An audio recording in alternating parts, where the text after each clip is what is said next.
Well, hello. It's been a while.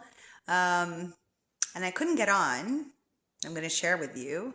I was in Cuba and I just arrived yesterday. So I went to Cuba with my girls. Decided all I wanted to do was swim in aqua colored water, turquoise, white sands. It was really, really nice. The water was exceptional. The mosquitoes were insane. I'm still itching till now, all over the body. It was super hot and super humid, contrasting with Canada. And to be quite honest, me and my girls actually got homesick. Now, why am I sharing this? I'm sharing this because as I was there for the week, the outside of the world, it looked exactly what I loved to be surrounded by. Music playing 24 hours a day, musicians and singers, dancers on stage. We were in a beautiful resort. Making new friends and talking to people and, going into your room if you need seclusion. You come out and there's water and weather and just a whole bunch of beauty everywhere. And yet, a part of me was miserable. In the lobby, there was a massive TV, and on the screen was just the news, which I, as you know, have not watched the news, and I don't watch the news. I hear randomly, and then I make prayers, and I try my best to send love and light and whatever it is possible for me to help. So I was seeing what's happening in Palestine. I was watching what's happening in Canada and all the disasters. And I'm like, oh my God, this is on a loop. It doesn't end. It doesn't. The news is constantly on a depressing loop. Well, anyway, because my vibration was pretty low and we got bitten by mosquitoes like 10 minutes after we got to the resort, we were screaming like maniacs. They're so small, you can't see them. And we were slapping ourselves. Me and my girls are like, oh my God, running, getting the spray, spraying ourselves. Nothing was stopping them. So my energetic space was pretty low. To watch the news, as much as I tried to look away, the news grabs your attention. It's fast, it's quick. There's always writing at the bottom that you can read. There's a scene. So I noticed, wow, the news channels really know how to grab the attention.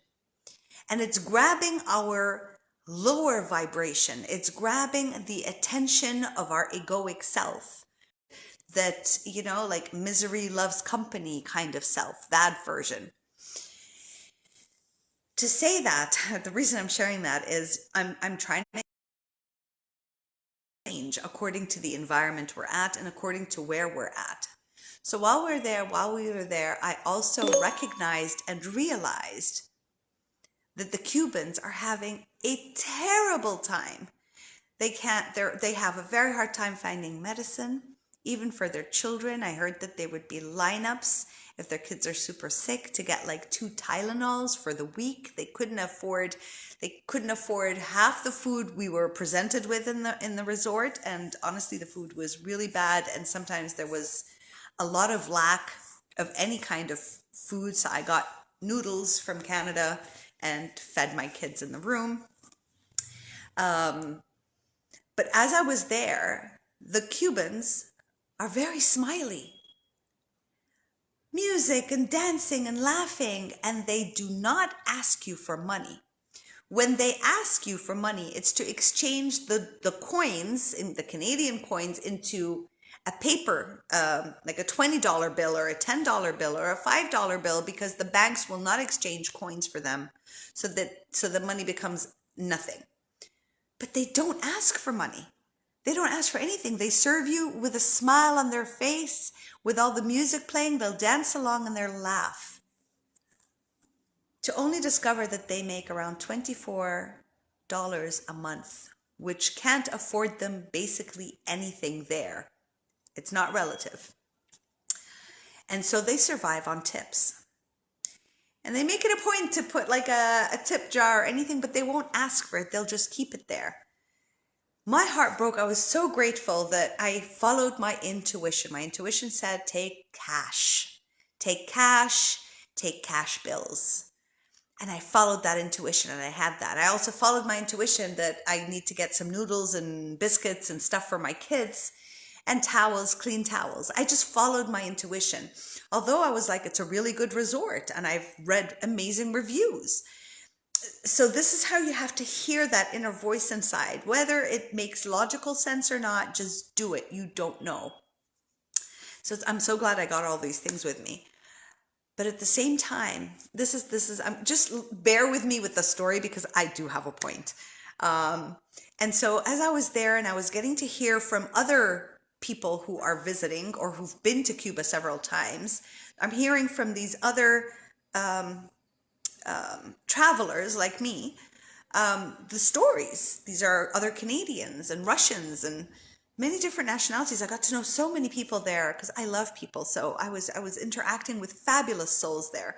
But I really got to know the truth of what's happening because they have gone to Cuba several times and they can compare from years ago till today. And they would tell me that whatever meat, chicken, fish, whatever we are eating or that the resort is trying to provide us with, which with all honesty was not well cooked or anything, they weren't even allowed to eat it. They couldn't eat that. They were not allowed to take it home when their kids they couldn't even afford to get meat or chicken or anything back in their home. And they would just hope for tips, but never ask for it. So some people would tip, some wouldn't. At some point, I finally did get to speak to the housekeeper a little bit, and I did indulge myself and ask these questions. I wanted to know it from them themselves, and they shared the same exact stories, that they are they're having a very, very hard time. What happened was, because I was only there for a week, and as I was in my own gunk trying to feed my girls, make sure they're fine, mosquito bites, I got sick. Because it was super hot and humid, and I have low blood pressure. My blood pressure went low. I was crazy dehydrated. I was having coconut water because it has electrolytes from the coconut, in bed, and still managing to go out to make sure my kids are having fun. And I want to uplift the mood. But then I noticed that there was something brewing inside it with the news playing in the background and seeing all the pain in the world, all the pain, what's happening to the Palestinians, what's happening to, with the Canadian government and what they're doing, and what's happening to the schools, and what's happening, goodness, and what's happening with Ukraine, and it was just insane. And me also being in the vibration of a country where no one is truly expressing their pain. They're still smiling, but they're in agony because they work 16 hours a day, go back home, don't have time for their kids. They don't have anything, they can't afford anything, so they wait on tips. But anyway, it was a lot. So there was, for me, it was an awareness, it was an awakening, and I knew every moment that I was going through this, I kept thanking God, thanking God, thanking God, saying thank you, source, thank you, source, thank you, divinity, thank you, divinity, thank you, I love you, I love you. And as I did that, I just kept feeling with all this energy and the people and what they're feeling, and I kept feeling that so many parts of the world are suffering so deeply, so deeply. I had gotten a bit of Tylenol with me, gotten a bit of Advil, gotten a bit of my medicines, nothing big, I said just emergencies for the kids and for me if anything happens. And while I was there, because of where I was at and how I was feeling, I tipped like a mad woman. And I kept asking the divine, okay, who else, just pouring out, And as we were about to take off and leave, I noticed that I didn't get much Tylenols or medicines with me, which are here, in Costco, you get 2 massive Advil bottles of Tylenol this big for basically not much. And I was kicking myself. I was blaming myself, why didn't I know this before? I could have gotten clothes for them. I could have gotten so much medicine and medications for them, a ton of Tylenols and Advils and chocolates and cookies. They don't even get that stuff. They don't even have that stuff. They can't even afford it, even if it was available to them. And I was feeling so bad and so guilty, and I was so ashamed of myself. I'm why didn't I know better? And my little girl, because this is how we speak at home, one of my girls looked at me and she's like, Mommy, you didn't know. You can let it go. It's okay. You have phone numbers of people that keep coming back. I'm like, yeah, you're right. I was so in my own agony because this is what happens when we're trapped in 3D, right? When we're trapped in our egoic self, when we're trapped in like self-blame and self-judgment. What happens is we can't see straight, right? Because we're so consumed by it, shaming and blaming ourselves, right? Feeling bad and trying to find, like, the mind is always trying to find you excuses out of your shame and blame, right? That you can't see straight. And I needed her, the simplicity of my beautiful daughter, to just be like, Mom, you didn't know. That's okay. You've already given them so much, and we're giving them everything in our suitcases. That's okay. You have phone numbers of the people you met who are traveling and who come often to Cuba. Just find out whenever they go and send them medicines in their bags. And all of a sudden I calmed down completely. I was like,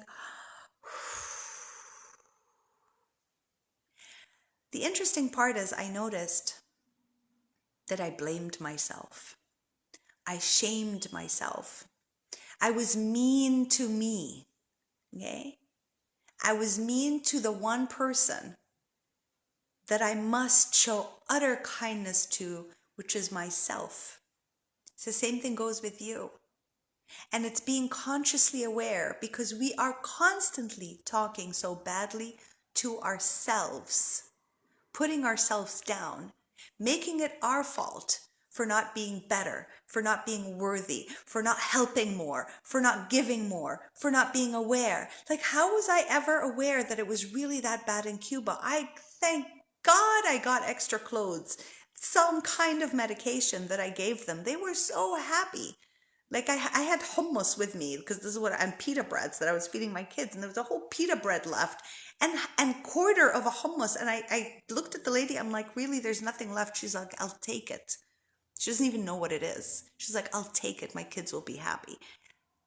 That's how bad it is. And I was like, oh man, if I knew. But I couldn't have known.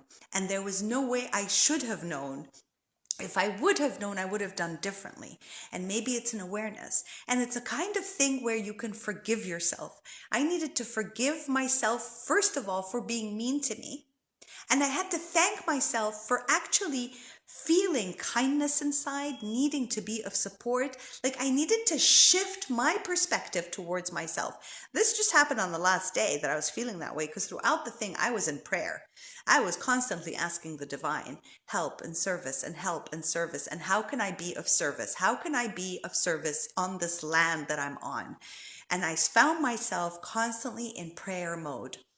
I'm swimming, I'm in prayer mode. I'm itching the mosquitoes and hating my life, and I'm in prayer mode, right? Constant prayer mode, constantly praying for everyone, myself, my kids, never forgetting self, right?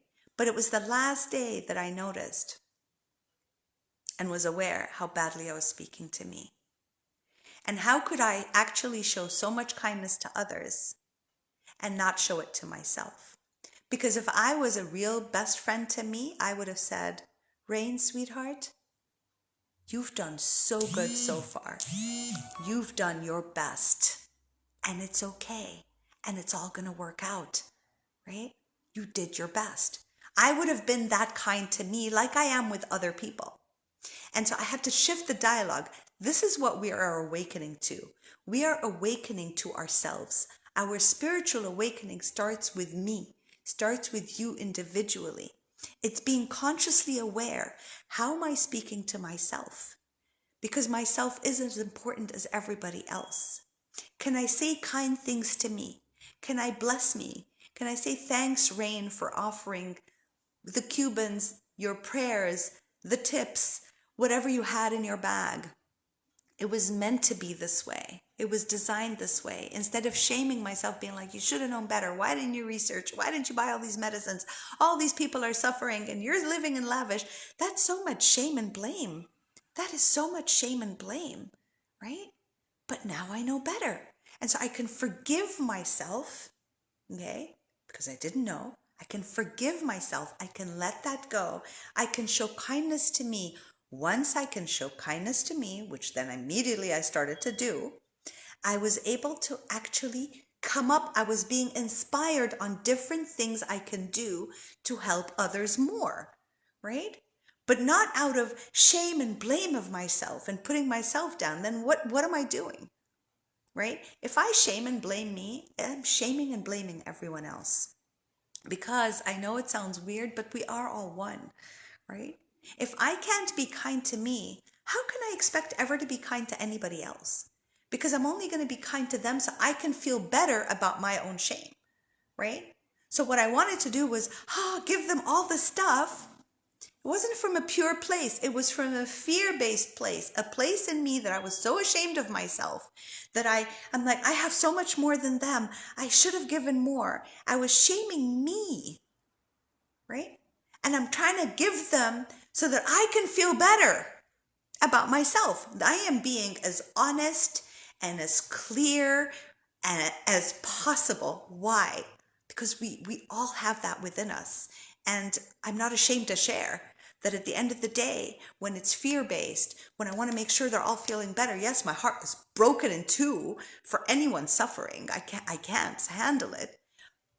And the push to help them is so that I cannot feel that much pain. So I don't feel that guilty. So I'm not that ashamed about who I am and how I spend and that I have money and I can. That's not the right place to do it from. That is not the right place. So first, I work on my shame. I notice how I'm speaking to me, how I'm shaming myself, because it's not the right energy. Yes, I will give them. Yes, they will be happy. I did give them. They are happy. However, it needs to come from a space not of fear-based or trying to get rid of the feeling inside so I can feel better about me. But it's to be in a space where I'm really helping. And really helping from a place where I am happy with me. I am at peace with me. I can love me and be kind to me. And then what happens? I have enough space because fear puts you in a very dark space.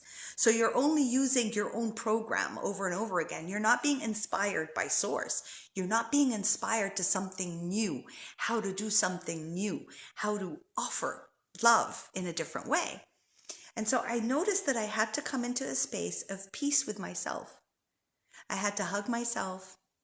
I had to pat myself on the shoulder and the back and say, you know what, Rain, you've done your best. You were sick. You had, mosquito bites. You were taking care of your two daughters. You were trying to feed them. Be proud of you. And you were smiling and helpful and listened to all their problems. And, that's okay. And so there's a kind of place where you have to always lavish yourself with the kindness that you portray to others. Because then it changes. Now that I can love myself and I'm clear, I don't need to help all these people out of fear of me feeling bad anymore. It's from a different space. Is it making sense? It's from a space of, because I love me and I love them, I'm going to help. How can I help? Right? And then you ask the divine, the creator of all, please make me of service. Inspire me, whether it's the Cubans or anyone in the world. Inspire me for a higher meaning to help more, to be of service. But it's coming from a place of not guilt and shame, but from a place of I love me and I'm grateful for myself and the wonder that I am, and I want to share that with others. Show me how. Is this making sense? I really hope it's making sense. I know I ask this question on every live, but I want it to make sense. I try my best to be as clear as possible on how important it is to take care of you. Appreciate yourself. Forget love yourself. It's so overdone. Appreciate who you are as often as possible, because what happens is it lets fear subside, because fear only lives within, right? When I'm in constant appreciation of myself, an appreciation of source, I'm in a constant state of gratitude, let's say, or like, thank you, thank you, thank you, thank you, I love you. Ho'oponopono. I'll talk about that next video. Very important. Ho'oponopono is all, I'm sorry, please forgive me, I love you, I thank you. And you're in a constant state of communication with source. Thanking, loving, I love you, I love you. And then you're in communication with you. You're telling you, I love you, I love you, I love you, right? And you're telling everything, I love you. You're in a state of love for yourself. And you keep repeating it. You keep repeating it all the time. What happens is fear starts to kind of dissipate.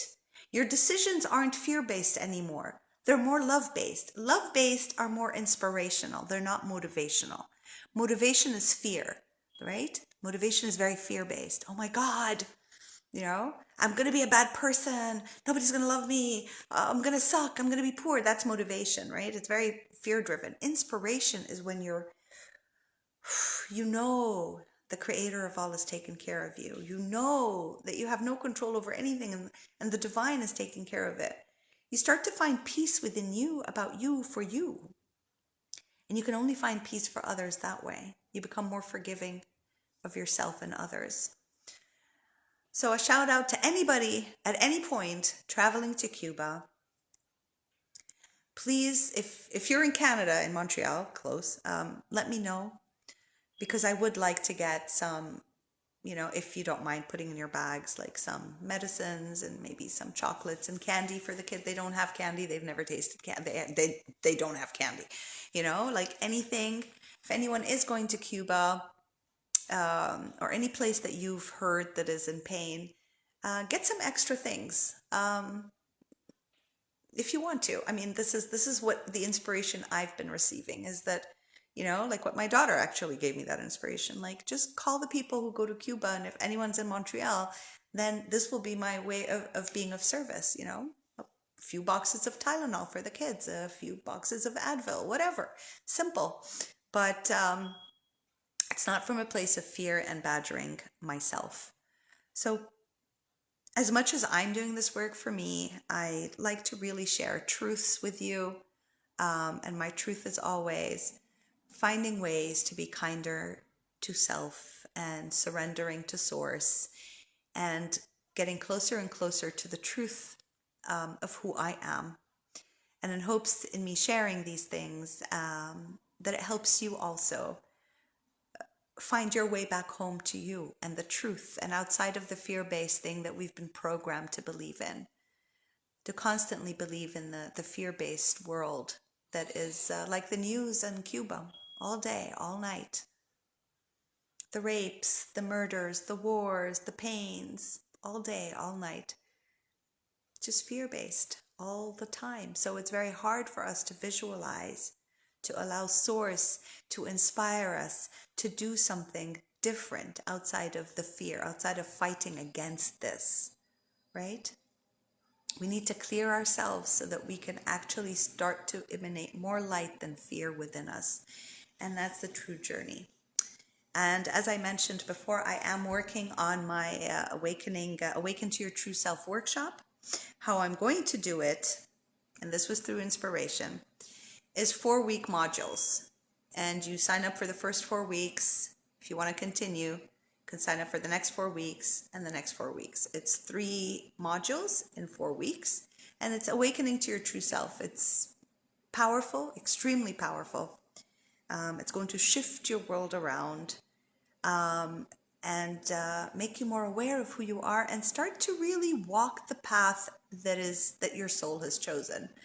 So when that comes up, I will share it with you all in hopes, and I'll give you a special early bird special rate and discount and all this wonderful, wonderful stuff. And let me know if you're interested to join in. It's usually my online workshops are fun and exciting, and they massively shift everyone who's on board, including myself. So I do them too because whatever happens during them as I channel and get inspiration and use different modalities to release pain and suffering and limiting beliefs is my thing, I also shift and change. So I love you all dearly. Take care of yourselves. Remember to love. You know what? I just got this. If you can't love the big you, walk around all day loving the little you that's actually wounded, the trauma you. If you can just walk around all day and say, I love you. I love you, little rain. I love you. I love you, little rain. I love you. Just all day, I love you. You can direct it to your little self. You can direct it to the divine. Just say, I love you, because our mind needs to direct it somewhere. And just say that, Just say that. See it as a cleansing, like you're taking a shower, right? You're showering all the energies inside and out that are trapped, all the ancestral wounds inside. And I'm going to talk a lot more about that with you all. Oh, I love you all so much. I missed you all so much. I might be coming on more than once a week. Feels like there's a lot happening on the planet, and I feel like we all need to support each other and love each other a little bit more.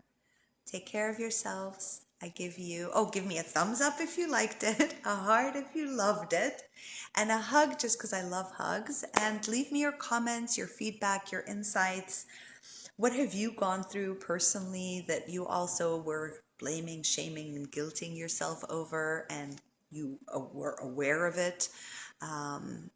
And if this video is of any benefit to you, take care. Love you. Bye.